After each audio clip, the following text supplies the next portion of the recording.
una, but I say unto you that every idle word that men shall speak, they shall give account thereof the day of judgment. For by thy words thou shalt be justified, and by thy words thou shalt be condemned. Then certain of the scribes and of the Pharisees answered, saying, Master, we would see a sign from thee. But he answered and said unto them, An evil and adulterous generation seeketh after a sign, and there shall no sign be given to it, but the sign of the prophet Jonas. For as Jonas was 3 days and 3 nights in the whale's belly, so shall the Son of Man be 3 days and 3 nights in the heart of the earth. Shall rise in judgment with this generation, and shall condemn it, because they repented at the preaching of Jonas, and behold, a greater than Jonas is here. The queen of the south shall rise up in the judgment of this generation and shall condemn it, for she came from the uttermost part of the earth to hear the wisdom of Solomon, and behold, a greater than Solomon is here.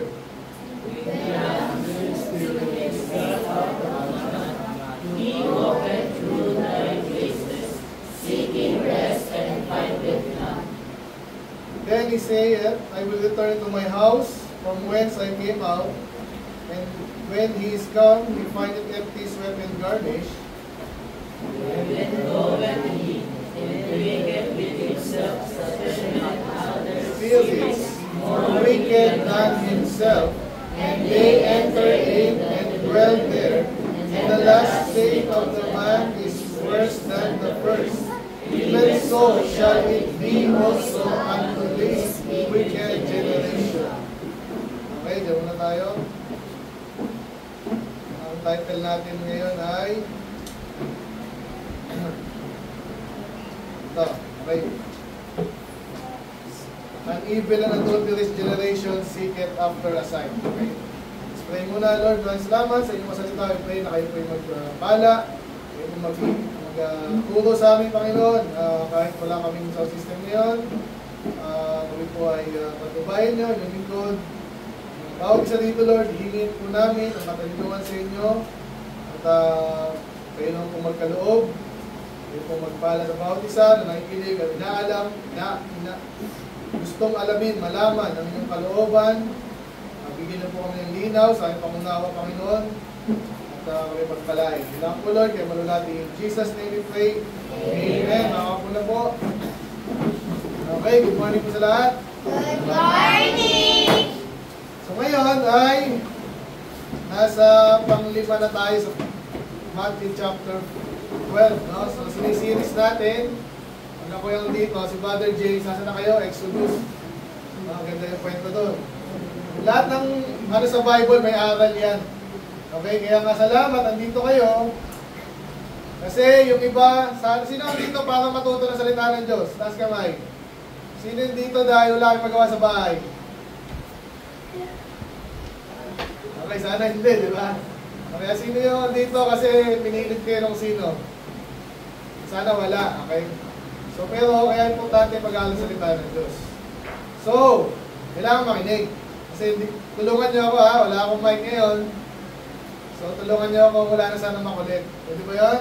Okay, salamat po. No? So, last time, sino nakakalala nung ating title? Nandito ako last time, yung good treasure ata yun. Good treasure of the heart.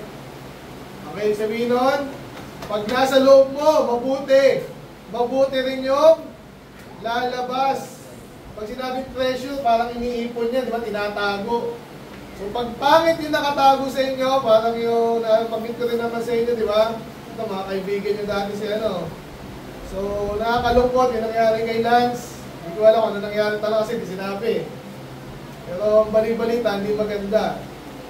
So bakit ganon? Ba't may mga tao gumagawa ng di mabuti or hindi gumagawa ng tama or kulang? Umpisa, palamura, diba, bastos. Ba't may mga taong ganon? Kasi nasa loob ng puso nila, ganon din. So ayaw natin ng ganon, pero may nagtatanim sa atin yan. Yung showbiz, tinatanim niya, pag nakita mo si Vice pangit na naman, bakla, ano ba ito, lalaki o babae? Pag nakita mo, tinanggap mo yan, ay okay, may mga ganyan talaga. Tinatanim ang ano, kasi lumaling niya sa puso mo. Kaya nilalabanan natin dito yun. Dito sa church, pinapangaral natin, katotohanan, purong katotohanan. Kaya may basta po sigaw-sigaw ka dyan. Una, wala akong mic. Pangalawa, kahit may mic ako, kailangan ko yung tulungan. Kasi alam ko yung utak ng mga bata, at kahit hindi mga bata, kahit matanda, hindi nakatutok yan. Nakatingin niya sa'yo, pero hindi minsan, dinanamnam yung sustansya ng salita ng Diyos. Kaya tinutulungan ko kayo, kaya tulungan niyo yung sarili niyo. Amen? Amen. So pag natalim sa inyo, maganda yung lalabas sa inyo. Natuwa ko rin sa mga tuloy-tuloy talaga. Ngayon iba kaya, walang gana sa church. Bakit? Sa palagay niyo, pag wala kang gana sa church, maayos ka ba sa Diyos? Sigurado yun, hindi. Kaya tingnan nyo rin yung sarili nyo, yung kaibigan nyo, panalangin nyo lang, huwag nyo naman tirahin agad, di ba? Uy, kantal ka na naman, totoo rin yun. Okay? So, tsaka ang Bible study, ng Bible study to, salita preaching to. Okay? So, sana, tulungan tayo. Yun ang nakita natin last time, pag maganda yung nasa puso mo, lumalabas yun, maganda rin. Okay? So, actually, minsan nga, hindi nga kahit sa bibig eh, minsan kahit sa gawa. Okay, nabanggit kaya sinasanay ko kayo, mas maayos, maganda yung suot nyo. Nag-uumpisa yan dyan. Kung wala talaga, okay lang. Kung wala talaga eh. Pero, hanggang pare, maayos yung suot natin, nag-uumpisa yan dyan. Okay? So, natutulungan tayo na maset yung ating sarili, yung ating puso sa tama. Kung ano yung gusto ng Diyos. Okay? Kaya ito na si Sophia. Kung nagbibinibihisa na nanay yan, kasi ganun eh. Ganun. Maganda maayos ang bihis natin. And then, anyway, so yun ang last time natin. Kaya sabi pa dyan, ha? But I say unto you, every idle word that men shall speak, they shall give an account therefore in the day of judgment. Sa Tagalog, kahit ano daw sabihin mo, kahit konti lang yan, o kahit yung mukha mo lang, diba, nag-aaral tayo yung salita ng Diyos, tapos parang, menu yan, hindi mo nagugustuhan. Kahit di ka nagsalita, pananagutan mo daw sa Diyos yun. Eh lalo na yung sinasabi mo. Okay, may kilala akong pastor, kawawa, nakakahawa, medyo yung mga anak niya nagbebende. Okay, di ko alam bakit, pati itong pastor naman yun, pero siguro Dennis, nadala na nga ng mga kasinungalingan. Okay? So kaya mag-ingat kayo, gusto nyo ba sinungaling? Iwas kayo doon, hanggat maaari, iwas kayo, tanongin niyo Diyos lagi. Kasi hindi kayo mababahigian ng kasinungalingan. Okay, kahit sa Facebook ngayon, dati wala pang Facebook eh. Ngayon, scroll ka lang scroll dyan, ang daming nilalagay sa utak mo dyan. Sari-sari, may maganda pero karamihan dyan kalokohan. Kaya mag-ingat tayo, mga bata. So ngayon, dito na tayo ngayon sa maikli lang ating kwento actually ngayon. So ano nangyari daw dito? May mga scribes, alam niyo yung mga scribes, parang sa mga matalino yan. Okay, kasi sila tinitingala, sila yung marunong kasi magsulat, di ba?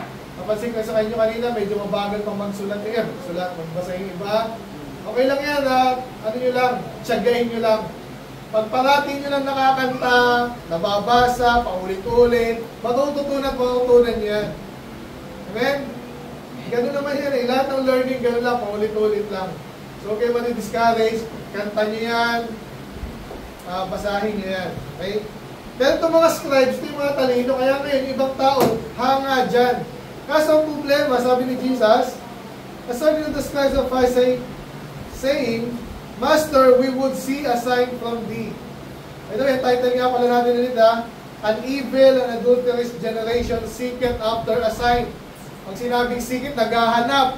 Ano yung sign? Senyales. Okay? Kaya ngayon, may hindi na iniwala ko na dito si...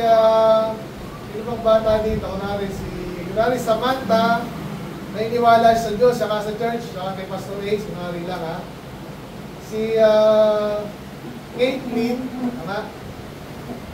Caitlyn, tama ba? Ano yun? Tama ang pangalan? Caitlyn. Ayan, okay. Caitlyn. Tama pala sa akin.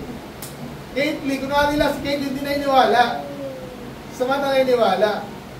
Ngayon, yung iba, alam yung ginagawa nila, yung natatotoo yan eh. Pastor, kung totoo nga pastor, magpagaling ka nga dito ng patay, kung may sakit. Yung iba ganyan. Tama ba yun? May mga churches na ganyan. Yung mga Pentecostal, yung mga Pentecostal, yung mahilig man, isa, gaganon-ganon yun. Nakita ba yung ganon, church? Parang mga baliw. Mamaya, pakita ko ulit sa inyo sa YouTube. So sa church dapat solemn. Kantahan natin kaninang awit natin. Gano'n solemn. May paggalang sa Diyos, may paggalang sa salita ng Diyos. Hindi tayo nag-asayawan dito diskuhan. Alam niyo ba yung diskuhan? Yung diskuhan, parang mga ano dyan, yung magsayaw dito eh. Pero sa school, natutuhan kayo eh, no? Anyway, so, ano nga eh? Saan na ba ako? Yan, saan na ba ako? Sa Pentecostal. Yan, yung mga sign. So yung mga tinuturo ng Pentecostal na yan, kaya sabi nila, pastor, magpagaling ka nga ng may sakit. Pag hindi ka nagpapagaling, hindi ka tunay. Ganyan yung mga sabihan ng mga yan. Ang tanong, binigay ba sa panahon natin yon na kailangan ko magpagaling bago ako mag-preach sa salita ng Diyos? Hindi. So itong mga ito, naghahanap ng mga sign, mga peki yun. Pinasabi ko na sa inyo, may kakausapin nyo, kunwari si Manny, yung daming tao. Manny, kunwari pilay ka, papalabas kita sa TV, pilay ka kunwari, mamaya makakalakad ko na. Ganun nyo, scripted ang tawag doon. Ang dami mga sinungaling ngayon. Okay? So huwag kayong makikinig doon. Pag basta gano'n, naglatakla ka na sa church, suspect na agad yun. Kasi hindi gano'n ang tunay na church. Amen? Anyway, kaya si Jesus mismo itong hinahanapan. Kasi Jesus, marami na ang ginawang miracle. Diba? Nagpagaling na may sakit, nakakita yung bulag. Ano pang ginawa ni Jesus ng miracle? Binuhay yung patay. May titindi pa ito. Wala nang titindi ito. Patay na, binuhay pa. Ano pang ginawa ni Jesus? Pinakain yung tao. Mahirap pa yun? Depende kasi may konti na silang pagkain. Pinadami yung pagkain na kumain ng 5,000. Alam niyo magkano karami 5,000? Tayo dito, wala pa tayo 100. Pinakain ni Jesus siya sa miracle na naman. Ano pa? Yung bagyo, biglang pinahinto. Ibig sabihin, makapangyarihan si Jesus, alam na dapat natin yun. Bakit hinahanapan pa siya? Okay? So, sana makita nyo dito, hinahanapan siya hindi dahil gusto nilang maniwala. Hinahanapan siya kasi hindi sila ayaw nilang maniwala. Napansin nyo ba yun? Kunwari, ganito. Kunwari lang si Manny mayaman. Sabi ko, Manny, hindi ko naman mayaman eh. Bigyan mo ako ng cellphone.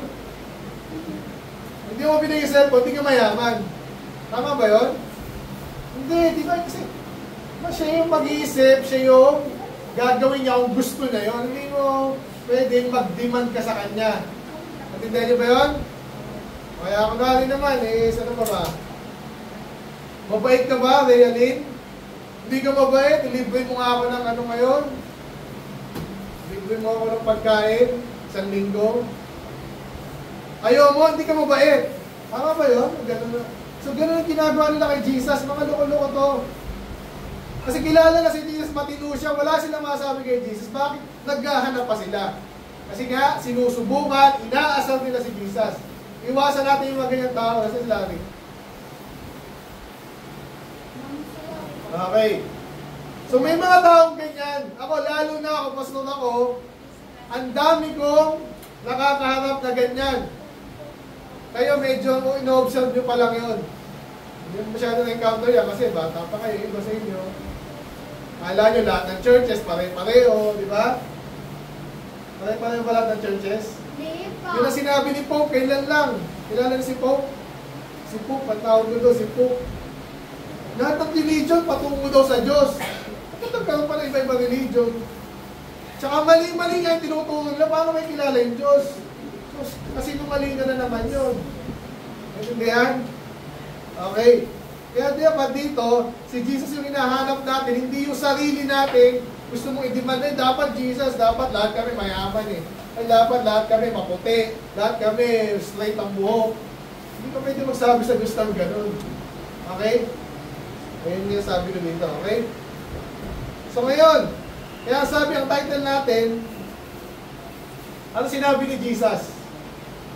Nung hinihingan siya, sinusubok siya, inaasal siya. Ako minsan, subukan niya akong tanongin. Yung magandang tanong ay yung, hindi siya matuto talaga. Pero may tanong kasi pang-asar lang eh. Nang-aasar lang. Eh si Jesus, matalino siya. Alam niya isasagot niya, hindi siya magpapaasar. At lalong hindi siya magpapapahiya. Alam niyo kasi matalino siya, hindi siya mapapahiya, hindi niya kayang isahan si Jesus. Okay? Kaya ang ginawa niya, ito gawin din natin, sinabi niya, an evil and adulterous generation seeketh for a sign. Narinig niyo ba yun? Tinawag silang alam niyo ba adultery? Masama yan, hindi alam ito adultery. Pag sinabi adultery, dapat pag may asawa ka, isa lang. Tama, di ba? Pwede ba dalawa, ano ka, aso? Okay? So dapat, isa lang, and then, ano yung evil? Masama. Eh, ba't tinawag ni Jesus na, ibig sabihin lahat ba yung masama, lahat ba yung adultery? Hindi lahat. Kaya ang sinasabi, pinapoint ni Jesus dito, ang kapal naman ng mukha niya, parang ganun. Hanapan niyo ako, wala kayong masabi sa akin na kasalanan ko. Tapos kayo pa yung maghahanap sa akin ng sign, pakita mo nga sa akin, ganun, di naman nakatagay yan. May mga ganyan. Okay, sa amin ganyan, yung may kausap ako dating mayabang eh. Sabi, ilan pa kayo sa church? Catholic yun. Feeling nila dahil marami sila, tama sila. Ganun pa yun? Pag marami ka, tama ka? Hindi lagi, di ba? Minsan, pero madalas din hindi. Kasi kahit tanongin dati rin ang Catholic, alam kong kalakaran doon, di tinuturo sa kanila yung Bible. Tinuturo sa nila kung ano-anong dito. Walang kabagay-bagay ba? Pinapaulit-ulit nyo lang yung sa rosary, tayo, upo, luhod. Pero di mo alam yung kalooban ng Diyos. Hindi nga mga ligtas eh. So, ibang klase ng panluloko to. Kaya hindi rin si Jesus, ako tinanong ako, Pastor, ilan pa kayo dyan? Ilan pa tayo dito? Nasa 50 tayo. 50 ko, hindi kayo tunay, hindi ako papayag. No? Okay? Kaya sabihin ko sa kanila yung totoo, ginawa ni Jesus, tinawag silang evil, tinawag silang adulterous, tapos maghahanap kayo ng sign sa akin. So mali yun. Okay? So may binigay ba sa kanilang sign? Kasi sabi, wala daw ibibigay, pero meron actually. Pero isa lang. Okay, sabi niya, but, walang ibibigay sa inyo, pero merong isa lang. Sabi niya, but the sign of prophet Jonah. So, ito muna tayo. Kilala niyo ba si Jonah? Kinakilala kay Jonah. So, si Jonah, isang propeta yan. Lingkod ng Diyos. Kasi medyo matigas din ang ulo. Okay, kwento muna tayo ha. So, si Jonah ay inutusan ng Diyos na mag-preach. Mga ginagawa ko ngayon. Madali ba mag-preach yung ganito? Nakapakos nga eh. Tapos mahirap mag-gather ng tao, di ba? Si Jonah, ayaw niya. Kasi yung pinag-preachisan niya, kalaban nila, mga loko-loko daw. Okay? Ang ginawa niya, pumunta siya sa ibang lugar. Kilala si Jonah? Pero sikat na sikat ang nangyari sa kanya kasi pinabagyo ngayon ng Diyos doon sa barko, doon sa dagat. Kung nasan siya. Okay? Kaya kasi galit na galit ng Diyos sa kanya, tumatakbo siya sa Diyos. Kaya mo ba takbuhan ng Diyos? Hindi pa. Kaya si Jonah, kahit tumakbo siya, kala niya tumatakbo siya, makakalayo siya. Pinabagyo ng Diyos, bandang huli, halos mamamatay na yung tao. Ang ginawa niya, di ba, binato siya sa dagat. At doon siya ay kinain ng isang buhay. Hindi buhaya. Matay siya doon. Ano kumain kay Jonah? Pating, hindi, malaking ipis. Malaking balyena. Actually, ang malaking isda. Okay, balyena. Sa bandang huli, ano nangyari kay balyena tuloy? Kay Jonah, siya ay sinain niya. Namatay ba siya? Hindi. Sa 3 araw, 3 gabi, andun lang siya, binuhay siya ng Diyos. Yung iba makamatay na dun eh. Pero siya ay i-deserve ng Diyos, di siya namatay. Yung subukan niya na, kaya nag-pray siya doon, inuluwa siya noong balyena. Binuhay siya ng Diyos, di siya pinatay. So, pero nangyari actually doon, 3 araw, 3 gabi nga, nasa ilalim siya nasa tiyan siya nung balyena. Pero sinasabi ngayon ni Jesus dito, kagaya daw si Jesus, na ni Jonah, ito, basahin mo na sa 40, for Jonas was 3 days and 3 nights in the whale's belly, so shall the Son of Man be 3 days and 3 nights in the heart of the earth. So ano yung heart of the earth? Saan yung heart of the earth?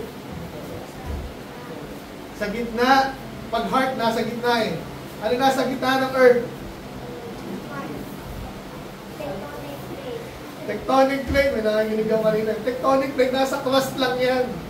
Ano nasa gitna ng earth? Sabi nila, napaka-init. Diba yung core? Yung mantle muna, outer core, inner core. Napaka-init to. Impyerno actually yun. Yan ang sinasabi sa Bible. So ngayon, kagaya daw na si Jonas po, naghihirap po siya sa whale's belly. Pero buhay pa rin siya. Okay? So tineserve siya ng Diyos, di siya namatay. Pero sinasabi ni Jesus, kagaya ng si Jonah napunta sa balyena, si Jesus daw, is Son of Man, si Jesus yan.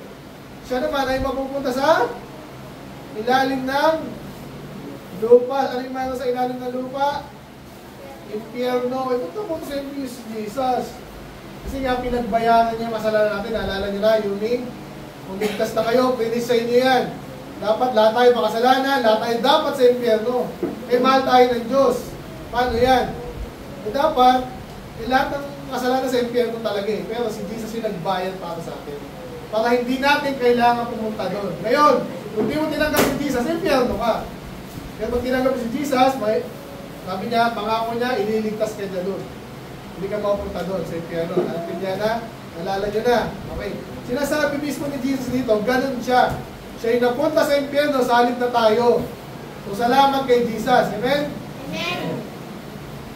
Pero sabi dito, balik tayo sa topic. Pinukwento ni Jesus, kagaya daw, yung nangyari nga kay Jonah, mangyayari sa kanya, yun daw yung, naalala niyo yung hinahanap nung kanina ng mga Pharisee, ano yung hinahanap nila? Sign. Alam niyo ba yung sign? Kung natin ganito, nagyagera tayo. Patay tayo nga nila. Tapos nagano ako ng puting panyo. Ano yung sabihin nun? Suko na, di ba? Ano yung sabihin nun? Sign yun. Kahit di ko magsabi yung senyalis na yun. Ngayon, yung mga sasakyan, may mga sign yan, di ba? So, may pagsakanan ka, pagliligo ka sa kaliwa, magsasign ka dito yung tawag dyan, signal light. Sabi, parang sinasabi mo sa ibang tao, kakaliwa ako, kakanan ako. Alam niyo yung sign ngayon, pinapakita yung ano yung nangyayari talaga. Kung ano iniisip mo, sinasabi mo. Sa pamamagitan ng pahiwatig. Yan, pahiwatig. Ngayon, ang gusto nilang makita kay Jesus, Lord, Jesus, pakita mo nga, ikaw talaga yung Diyos. Pakita mo, ikaw yung makapangyarihan. Eh, ginawa niya na nga yun. So, ano daw yung pahiwatig, sinyales, pag si Jesus daw ay namatay, nakunsempyo, pero nabuhay siya magmuli, yun ang sinyales. Nakuha niyo na. So, sabihin, hindi ka pwedeng mag-ano nga, gumawa ka nga bigla ng pagkain, isang pitik mo lang. Hindi ka na si Jesus. May binigay na sign sa kanila at sa atin din, na pag si Jesus daw ay namatay, ano yung sign? Si Jesus ay, sinasabi ko, nahirapan na nga ako dito eh.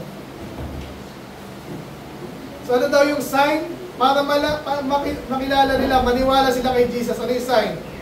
Magpa-magic ba si Jesus? Ano ba? Papakain siya? Hindi lagi eh.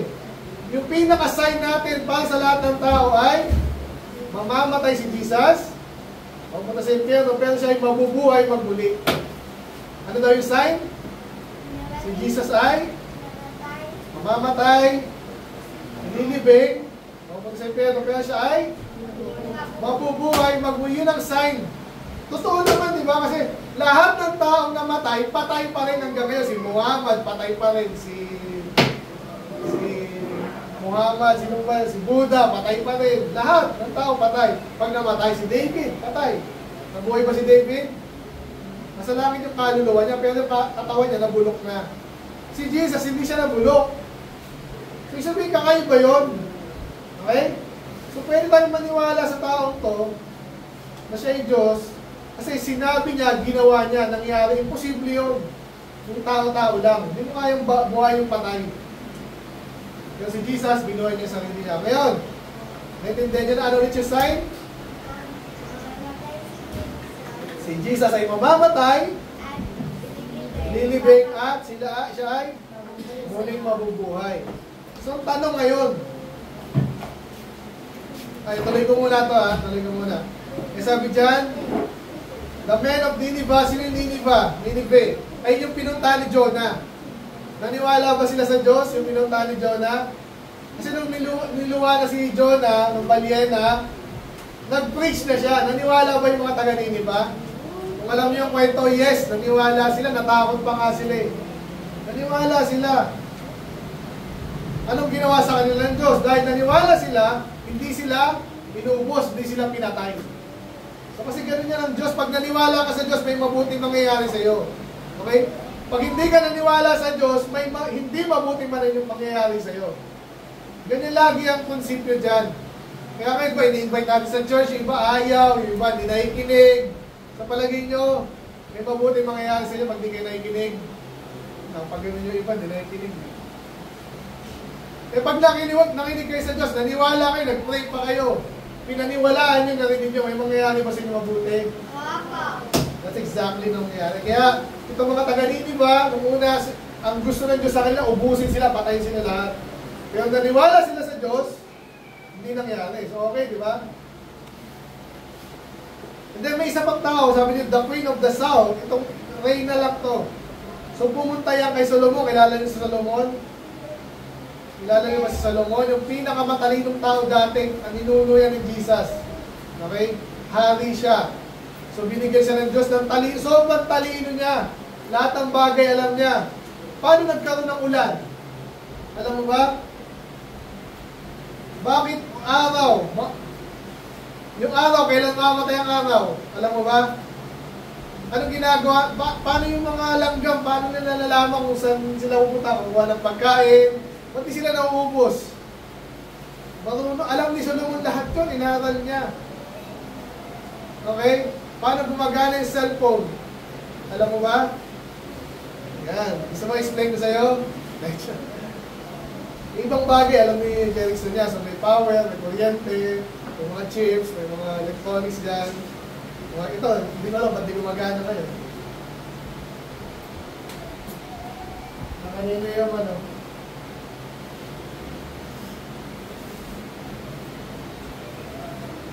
Nanggugulo talaga, no? Anyway.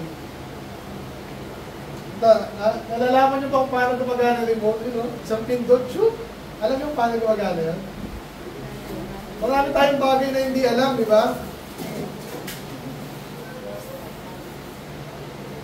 So, pero pag inaral mo yan, tumatalino ka. Ganun si Solomon. Ngayon, itong reyna, gusto natin malaman yun. Ano kaya yun? Gusto kong makilala si Solomon. Pinuntahan niya kahit napakalayo niya. Okay? Kahit napakalayo, pinuntahan niya kasi gusto niya malaman yung gaano katalino. May tatanong ako si Solomon. Gusto kong malaman kung bakit yung mga, bakit umuulan, paano magtanim ng palay na hindi naisira. Gusto kong malaman yun. Maganda ba yun? Gusto mo ng karunungan? Tama ba yun? Ayaw nyo, Kylie, gusto mo yun? Gusto mo makalino? Siyempre, di ba? Kaya yung Queen of the South, pinuntahan niya, napakalayo nun. Ngayon, malayo pinuntahan din namin, galing kami San Mateo. Alam niyo San Mateo, Rizal? Gano'ng malapit lang ba yun? Yung kung may sakyan ka, okay lang, di ba? So yung Queen of the South, napakalayo, sabi niya, no? For she came from uttermost parts of the earth to hear. Nakikinig ba kayo? Itong reyna na to, pinuntahan niya para lang makarinig ng katalinuhan ni Solomon. So gusto mo malaman kung gaano katalino si Solomon? Gusto mo maging matalino? Anong gagawin mo dapat? Ha? Mag-aral. Bago ka mag-aral, pumunta ka muna sa school, di ba? Ganon din dito. Kung gusto malaman ang kalooban ng Diyos, pumunta ka sa church. Alam ka naman, Lord, bigay mo sa akin yan. Makinig ka rin. Ngayon, ito yung magandang point pa eh. Punchline eh. Sino mas matalino? Si Solomon o si Jesus? Jesus. Ano natin? Kaya ngayon, kasi nasabi ni Jesus dito, andito na nga ako. May iba pa kayong hinahanap. Sign. Gusto ko lang ng sign, gusto ko parang magic. Ano ka ba? Sino ito mahilig sa magic? Yung mga bata mahilig dyan, di ba? Pero alam niyo ba yung magic, niloloko lang tayo niyan? Alam niyo ba yun? Nasaan yung kalapati, tinago niya lang yun. Alam yung magic trick. Yung panyo na nagiging bulaklak, nakatago lang, ginawa lang niya, alam niyo yung nagbibihis ng mabilis? Parang nyo na ba yun? Kanina nakapula, isang ganun lang yun, may ginaganon lang yun dito. Tumutupi na yung ano niya. Hindi yung totoong power, magic lang yun, daya lang yun. Si Jesus, totoong kapangyarihan niya. Kaya ngayon, ito yung gusto ko sabihin. Ang pinaka-message natin dito, huwag kang mag-demand sa Diyos. Yun lang gusto ko sabihin. Huwag kang mag-demand sa Diyos. Pastores! Ang tagal ko nang pumupunta dyan. Hindi pa ako pantas eh. Si Alex, ilang taon na kayo umatin dito? Yung day 1 pa lang, andito na yan. Sina Alex. Diba? Nakita ko yung mga picture na eh. So, pero hindi ko kaya madaliin yan. Okay? May mga bagay na kailangan, it takes time. Makinig ka rin, mag-isip, magpanalangin, hingin mo sa Diyos yung katalino, hindi agad basta-basta yan. So ngayon, kung gusto niya pagpapala sa Diyos, tama ba na mag-demand kayo sa Diyos? Lord, kailangan namin ng ganito. Dapat bigyan mo kami, hindi ganun. Okay? At pag nakakita kayo ng iba na ganun, okay, yung mga churches din ganun, Lord, bibigay sa amin lahat, at sigurado kami, hindi wala, hindi sa lahat. Eh, hindi nangyari. Ano mangyayari? Hindi napahiya kayo. So hindi tayo ganun, panalangin mo lang, hingin mo lang, and then, maghintay ka.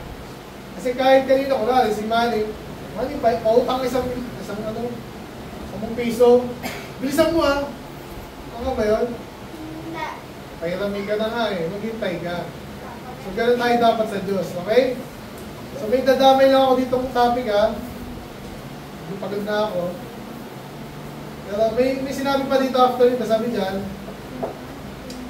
when the unclean spirit is gone of the woman, he walketh through dry places seeking rest and find none. Sa Tagalog, alam niyo ba yung unclean spirit? Mga demonyo, gumagala-gala yan. Alam niyo ba yun? Hindi multo yan na sinasabi sa mga pelikula. Talagang may mga unclean spirit. Pwede mo sabihin yung mga kasinungalingan. Well, sinabi kay Manny, alam mo Manny, huwag ka may niwala dyan sa Bible. Inuman na lang tayo, Manny. Naniwala ka ba doon? May mga evil spirit yun. Nililigaw kayo. Gusto kayong mawala sa kalooban ng Diyos. Ganyan yung mga demonyo. Okay? Tapos tuturuan kayo ng mali. Alam nyo ba dapat kay Mary tayo mag-pray? Kay Mary. Ano yung mga kasinungalingan dyan? Yung iba. Dapat magsalita ka ng talang may mga church na gano'n. Parang mga tibang. Alam nyo ba yun? May mga church na gano'n? Mga gano'n yung mga anas. Binababoy nila yung church. So huwag kayong papa-influensya doon. Ito na, ito yung mga evil spirit daw, umaalis. Tapos, gagala-gala. Pag wala daw siyang makita, kunwari na lang si ligtas ka na ba, Manny? Sigurado? Pag ligtas ka na, hindi ka natatablan yan, yung evil spirit. Okay? Pero yung mga hindi paligtas dito, pwedeng, i-ano ka dyan, saniban, yun ang tawag sa atin, di ba, saniban. So pag sinaniban ka niyan, tapos umalis na sa'yo, tapos, bigagala-gala ngayon yan. Tapos, binalikan ka niya, kunwari lang, si Manny, hindi paligtas, galing sa kanya yung masamang spirito, gumala. Tapos pagbalik niya, si Manny, welcome na welcome pa rin siya. Yung evil spirit, demonyo, welcome. Dapat huwag nyo i-welcome, di ba? Kaya nga dapat maligtas na kayo muna para hindi na kayo pasukan ng evil spirit. Okay? Pero daw, pag hindi ka ligtas, tapos empty, guarding, sabihin, handang-handa ka pang tanggapin yung demonyo. O sige, punta ka pa dito. Ano gagawin ni yung demonyo daw? Ano gagawin niya yung demonyo? Kung wini-welcome mo siya? Lalapit, hindi lang. Sabi dito, magtatawag pa siya. Pag ganyan po yung mga magnanakaw, pansinin nyo, kung dito, may nanakaw dito. Diba, nanakaw yung cellphone. Ay, mga tao doon, tanga-tanga yun, mga nakawan lalo natin. Ganun yun. Magtatawag pa yung parang maraming manakaw. Ganun din naman, kung si Manny ulit. Malakas makasal si Manny. Inaasal na si Kylie. Alam mo si Kylie, hindi lalaban niya, asamin natin ulit. Di ba? Ayaw mo nun, di ba? Pero pag masamang tao, ganun ginagawa, di ba? Kaya dapat lumalaban din kayo minsan. Alam niyo ba yan? Kayo papayag, magsumbong kayo at least. So ganyan po yung mga samang espiritu, nag-ahak. Asamin natin to, gulpin natin, tutusan natin to. So ganun yung demonyo. Kaya dapat, maligtas muna kayo para hindi kayo sagupain ng demonyo. So anong gusto ko sabihin dito sa last point natin? Yung may kinalaman sa ating sabi, evil and adulterous generation. Bakit nagkaganito itong mga to? Si Jesus na nga yung nasa harapan nila, mali pa yung hinahanap nila. Sa halip na, Lord, tulungan mo na lang kami, hindi mo po tulungan, pakita mo sa amin ngayon. Bago ako maniwala, ba't ganun sila? Nakita na kayo ng gano'n, nari. Ngayon yung mga bata, mga ano yan eh. Nanay, gusto ko lang yun ng pagkain. Yung bata pa, pero tinuturuan yan, di ba? Hoy, ang dali lang, makakain mo lang eh, di ba?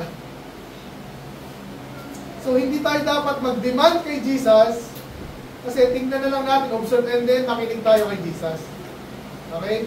Unti-unti lang, attend lang kayo, attend, mag-aral, mag-pray, magbasa, magtiyaga, mag-aral, humingi. Lord, bigyan mo makalinuan, Lord. Ganun tayo dapat, hindi magdi-demand ka agad. Pastor, sabi mo, pagpapala. Maraming klase ng pagpapala. Talino, pagpapala yan, di ba? Kalusugan, pagpapala. Iba kasi puro pera eh.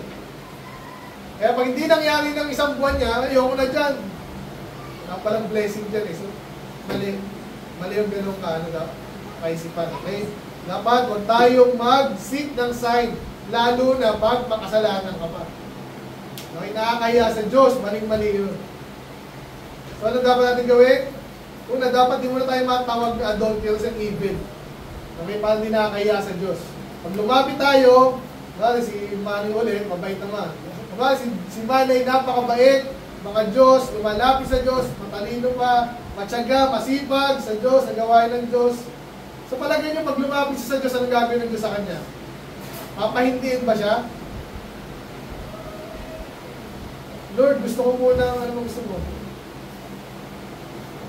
Magtrabahong maayos, Lord. Lord, gusto ko ng mga pangasawang matino. Ano naman yan? Hindi ka pahinduan ng Diyos. And, tandaan niyo yun. Pag nakitang maayos ka at nakikinig ka, tsatsaga, naniniwala, ginagalang mo ang Diyos, humihingi ka lang, hinihintay mo ang Diyos. Sino dapat natin gawin? Amen? Sana, tapos na tayo. Sana, alam mga bagong, hanapin niyo yung kalooban ng Diyos. Tatlo lang yan eh. Una, alamin niyo yung kalooban ng Diyos. Alam niyo ba ang kalooban ng Diyos? Alam niyo yung gusto ng Diyos? Yung yan ang gusto ng Diyos. Una, kaligtasan. Kasi kawawa ka sa impyerno. Pag hindi kaligtas, yung mga kamag-anak sa una, maligtas ka. And then, anong gusto ng Diyos sa buhay mo? Kaylee. Kalusugan. Tama yun. Ano pa? Babaptize. Pag ligtas ka na, next tanong, babaptize ka na. Ano pa? Ano pa gusto ng Diyos sa'yo? Magpunta sa tamang landas. Una? Ha? Maayos, maligtas yung pamilya. O yun, basta ang Diyos na sa inyo, maganda lagi. Mag-soul winning, maligtas din yung iba. Yan. So, pero again, mangyayari yung mga yon, unahin mo yung sarili mo, dapat maging matalino ka muna. Dapat alamin mo. Diba? Alamin mo. Sila kasi matagal na umating yung mga yun. Alam na nila, diba? So, alamin mo and then, gawin mo. Pag alam mo na, gawin mo na. Alam mo na nga eh. Wala nagsabing dapat mag-church, diba? Una yun, isa pa yun, sa mga una. At sa tamang church, eh kung nasa church of ano nga, kung sumasang ka sa Revolto, tama ba yun? Eh yung ano, dami ko na tanong dyan eh. Yung mga member nila hindi ligtas. Tama ba yung church na yun? Anong tinuturo doon? Yung pinaka-importante kaligtasan muna, ba't di alam ng member? Wala yung puro feel good lang ang tawag doon. Mahal ko kayo ng Diyos. Tama naman yung kaso. Kaya nga, mahal ka ng Diyos. Una, huwag ka mapunta sa impyerno. Kaya dapat ganun ang turo. Okay? Maraming churches, meron dyan church na Jesus Love Me Church. Maganda ba yun? Maganda naman yung love, Jesus Love Me. Kaso, masyadong nakafocus lang sa puro positive. Maraming negative sa Bible eh. Dapat alam mo yun, para matalino ka, iiwasan natin yung negative. Kaya dapat alam mo yun. Kaya inaaral natin. Okay? Okay, so alam niyo yung kalooban ng Diyos. Nabanggit mo na maligtas kayo, yung matalino kayo, punta sa church, mag-aral, hindi kasama nyo, matitino. Isa yan sa mga gusto ko rin, nagkukwentuhan sila, natuwa ako eh. Gusto ko kayo kayong magkakaibigan, mga naniniwala sa Diyos, di mga loko-loko kaibigan nyo, di ba? So kaya isa yan sa mga purpose ng church, kaya ginagather kayo, yung mga kasama nyo dito, pare-pareho kayong tinuruan, pare-pareho kayong ligtas, so magkakaibigan pa kayo, hindi masaya ang buhay. Eh? Paglaki nyo, magkapamilya kayo, matinurin yung mga kasama nyo sa buhay. Okay? Okay na, and then, ano yung last? Malaman ang kalooban ng Diyos, gawin yung kalooban ng Diyos, and then, ginagawa mo na, ano lang kailangan? Si Ashley, nag-church na, ano pang kailangan mong gawin? Nakikinig ka na, ano pang kailangan mong gawin? Ha? Inintindi mo na. Andun ka na sa kalooban ng Diyos. Ano kailangan mong gawin? Pagdating sa kalooban ng Diyos, una, alamin, gawin, and then, manatili. Kasi hindi rin madali mo siya manatili. May magpupulong-pulong yun. Kung sino man tito, kapitbahay nyo dyan, ano ginagawa nyo dyan? Hindi madali yun, di ba? Si Athena nga, tagal binakatin. Hindi ko na alam kung bakit. Pero kung ano man yan, di ba? Gusto ng demonyo, alisin kayo sa church. Alam nyo ba yun? So, huwag kayong papayag. Amen? Pray. Pag-pray tayo sa Diyos na protektahan tayo. Patuloy lang kayo. Ano kaya nyo gawin? Pray, basa ng Bible. Then, attend tayo. Amen? Amen ba? Amen. Ano yung sabihin amen? Yung sabihin nun, tama yan! Ano yung sabihin nun? So be it! Amen? Amen. Okay, mahihiyang amen. Yan. Salamat po. So this time, pray tayo. Lord, I'm salamat. Kahit wala ko sa gusto, I pray. Maging malinaw ang ating pinag-aralan. I pray kayo po magpala. Paalala nyo lagi sa akin, Panginoon, dapat namin gawin. Nakita namin dito, may mga tipo ng tao, nagde-demand pa sila. Adulterers na nga sila. Mali na nga sila sa Diyos. Nagde-demand pa sila. Nawa, iiwasan namin ito, nakakaya sa inyo, Panginoon. Gawin na lang namin. Alamin namin yung mga binigay nyo na sa amin. Pakinabangan namin ito, Lord.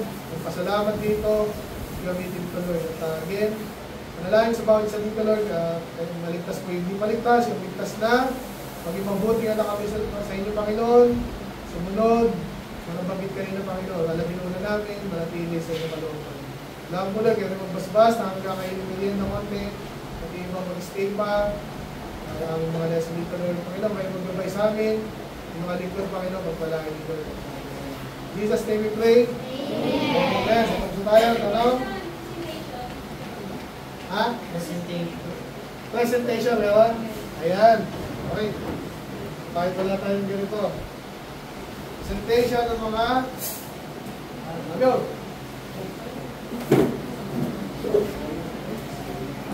Ayan po, mga taga San Mateo, tsaka Lala.